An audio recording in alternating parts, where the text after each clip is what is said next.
Emotional pain is one of the most universal and profound human experiences. Whether it's the grief following a breakup, the disappointment within a relationship, or the sting of betrayal, all of us, regardless of gender, must face it. This pain is invisible, leaving no physical scars, but its devastation to the soul can sometimes be more intense than any bodily wound. However, a fascinating and complex question has always persisted: why does it seem that men and women experience and cope with the exact same pain in such vastly different ways? When a relationship ends, we often observe familiar patterns of response. A woman might turn to her closest friends, crying and recounting the story in detail for hours, analyzing every word and action to find an answer to the question, why? Meanwhile, a man might become terrifyingly silent. He might bury himself in work out obsessively at the gym, or spend nights gaming, avoiding any deep conversation about what happened. Does this mean he isn't hurting? Or is his pain simply manifesting in a different form? To understand this divergence, we need to look deeper into the complex interplay of societal conditioning, biology, and the psychological scripts that have shaped how we respond to our emotions. This isn't a story about who is stronger or weaker, but rather a story of the invisible roles society has handed to each gender. Let's begin with the archetypal masculine response to pain. From the time they are boys, men are taught an unwritten rule: boys don't cry.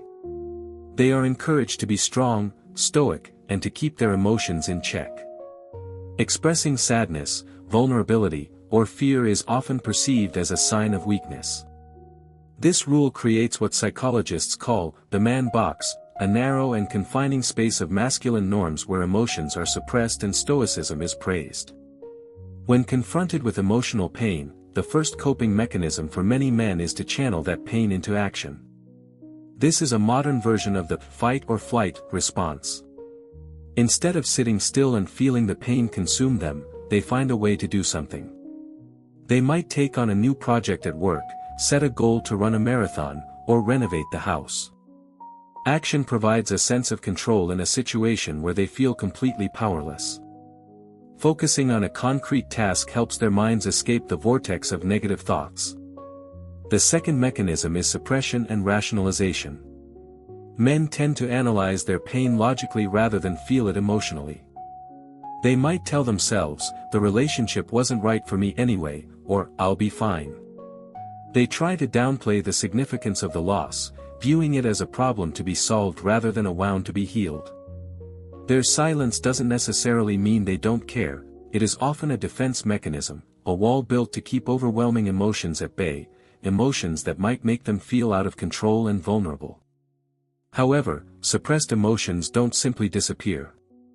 They transform. This leads to the third, and perhaps most dangerous, mechanism, the transmutation of pain into anger. Within the man box, anger is one of the few socially acceptable emotions for men. A man who expresses anger is seen as powerful and assertive, while a man who cries is seen as weak.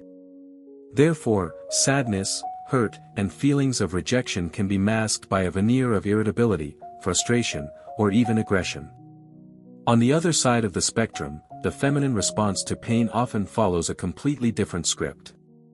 From a young age, girls are generally encouraged to express their feelings. They are allowed to cry, taught to share their emotions, and coached to build deep social connections. This leads to a response pattern that psychologist Shelley Taylor calls, tend and befriend. When faced with stress, women are biologically and socially inclined to seek out social networks to protect themselves and their offspring. In the context of modern emotional pain, the tend and befriend mechanism is clearly demonstrated through seeking social support and verbal processing. A woman's first coping mechanism is often to talk it out. She needs to tell her story, repeating the details not simply to complain, but as a way to organize the chaotic thoughts in her mind. Sharing the story with a close friend who can listen and empathize helps to validate her feelings. She feels heard, understood, and most importantly, she feels that she is not alone in her pain.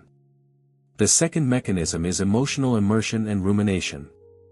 Women tend to allow themselves to fully experience the depths of their pain. They listen to sad music, look at old photographs, and cry. This is a vital part of the healing process, allowing them to directly confront the loss. The downside, however, is the risk of getting stuck in a cycle of rumination.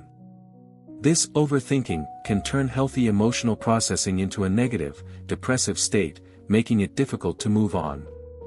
They might endlessly analyze every mistake, every possibility, and torment themselves with what-ifs. The third mechanism is the search for understanding. Women often have a profound need to understand why things happened. This drives them to seek out therapy, read self-help books, write in journals, or participate in online forums. They don't just want to get over the pain, they want to learn from it, to better understand themselves and the patterns in their relationships. So, it's clear that neither approach is inherently right or wrong, both have their strengths and weaknesses. The masculine, action-oriented approach can help prevent one from getting bogged down in despair and allows for a quicker reintegration into daily life. However, suppressing emotions can lead to long-term psychological issues, loneliness, and difficulty forming intimate connections in the future. Unprocessed pain remains, simmering beneath the surface, waiting to erupt. The feminine, emotion-focused approach allows for a comprehensive and deep processing of pain, which can lead to significant personal growth. But it also comes with the risk of being overwhelmed by emotion, prolonging the suffering, and becoming dependent on external validation. The most important takeaway from these differences is the need for empathy. When you see a man go silent after a painful event, don't immediately assume he is heartless.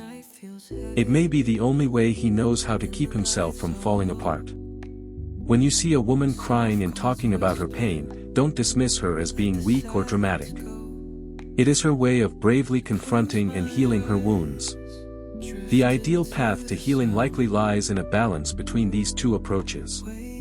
Men can learn to open up a bit more, to allow themselves to be vulnerable, and to seek support from those they trust. Women can learn to integrate emotional processing with concrete actions, to break the cycle of rumination and refocus on building their future. Ultimately, emotional pain is a great teacher. It teaches us about our own limits, about the value of connection, and about the incredible resilience of the human heart. Whether we face it with silence or with tears, with action or with words, the final goal is the same: to learn to live with the loss, to find peace within ourselves, and to move forward, stronger, wiser, and more whole than before.